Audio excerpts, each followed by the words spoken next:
खबर तो छपेगी, चाहे जो भी हो अंजाम। नमस्कार, मैं हूं अंजलि और आप देख रहे हैं कलयुग की कलम समाचार पत्रिका। आइए नजर डालते हैं आज की प्रमुख खबर पर। यूपी के शाहजहांपुर में दहेज में 20 लाख रुपए की मांग पूरी न होने पर पूर्व जिला पंचायत सदस्य की बेटी को गोली मारकर मौत के घाट उतार दिया गया। यह आरोप मृतक बेटी के पिता द्वारा ससुरालियों पर लगाया गया है। 4 वर्ष पूर्व इकलौती बेटी की शादी में कार देने के बावजूद लगातार बेटी को प्रताड़ित कर रहे थे तथा मायके पक्ष से बात करने पर प्रतिबंध लगा रखा था। पिता की ओर से पुलिस को दी गई तहरीर में 4 लोगों पर नामजद मुकदमा दर्ज किया गया है।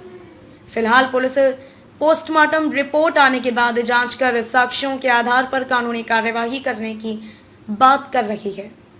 दरअसल निगोही थाना क्षेत्र के मोहल्ला बाजार निवासी अतुल के साथ पूर्व जिला पंचायत सदस्य सुधाकर त्रिपाठी ने अपनी इकलौती बेटी वंदना की शादी लगभग 4 वर्ष पूर्व की थी।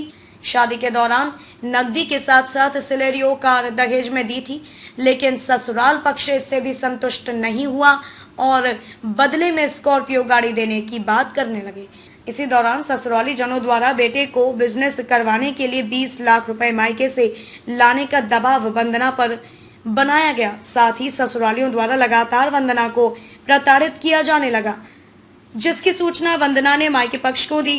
कई बार ससुराल पक्ष के साथ बैठकर बातचीत व समझौता भी हुआ, लेकिन इससे भी बात न बनने पर बीती शाम दहेज लोभियों ने वंदना की गोली मारकर हत्या कर दी। ससुरालियों द्वारा इसकी सूचना भी मायके पक्ष को नहीं दी गई।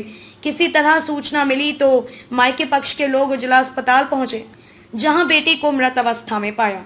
मृत वंदना के कान के पास बाईं ओर गोली मारी गई थी। डॉक्टरों ने उसे मृत घोषित कर दिया। फिलहाल मृतका के पिता ने पुलिस को 4 लोगों को नामजद करते हुए हत्या की तहरीर दी है। पुलिस ने मुकदमा दर्ज कर पोस्टमार्टम रिपोर्ट आने के बाद साक्ष्यों के आधार पर आवश्यक कार्यवाही किए जाने की बात की है। मृतक वंदना के पिता सुधाकर त्रिपाठी ने बताया कि ससुराल पक्ष के लोग लगातार मेरी बेटी को प्रताड़ित कर रहे थे, यहाँ तक कि हम सब लोगों से बातचीत करने पर भी प्रतिबंध लगा रखा था। दहेज में लगातार बिजनेस के लिए 20 लाख रुपए की मांग कर रहे थे। मैंने अपनी हैसियत के अनुसार दान दहेज देकर 4 वर्ष पूर्व शादी की थी। मेरी इकलौती बेटी की शादी में मैंने कार दी थी, लेकिन इससे भी दहेज लोभी संतुष्ट नहीं थे। बेटी को प्रताड़ित करने के दौरान कई बार बेटी के ससुराल जाकर संभ्रांत लोगों के बीच बैठकर सुलह समझौता भी हुआ, लेकिन फिर भी दहेज लोभियों ने किसी की बात ना मानकर मेरी बेटी को गोली मारकर मौत के घाट उतार दिया। शाहजहांपुर उत्तर प्रदेश से कलयुग की कलम समाचार पत्रिका की खास रिपोर्ट। सर, निगोही थाना क्षेत्र में दहेज हत्या का प्रकरण सामने आया है, क्या कार्रवाई की गई है? निगोही थाने में एक अभियोग पंजीकृत कराया गया है दहेज हत्या का। इसमें एक महिला की ससुराली जनों द्वारा गोली मारकर हत्या की जाने के आरोप में 4 लोगों को नामजद कराया गया है। विवेचना की जा रही है, इसमें पीएम हो रहा है। विवेचना के आधार पर जो भी दोषी पाए जाएंगे उनके विरुद्ध कठोर कार्रवाई निश्चित की जाएगी। आपकी बेटी के साथ क्या कुछ हुआ है, पूरी बात बताइए। हमारी बेटी हत्या कर दी है गोली मार के। किन लोगों ने? ससुराल वालों ने। क्या कुछ कारण था? नहीं पूरा कर पाए। शादी के बाद से लगातार मेरी लड़की को प्रताड़ित करते रहे।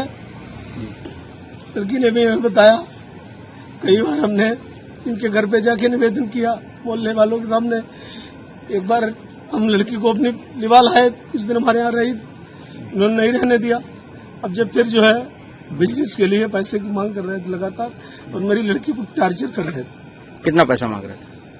बिजनेस के लिए 20 लाख रुपए मांग रहे थे। अच्छा। और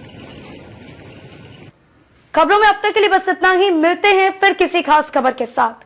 तब तक के लिए नमस्कार।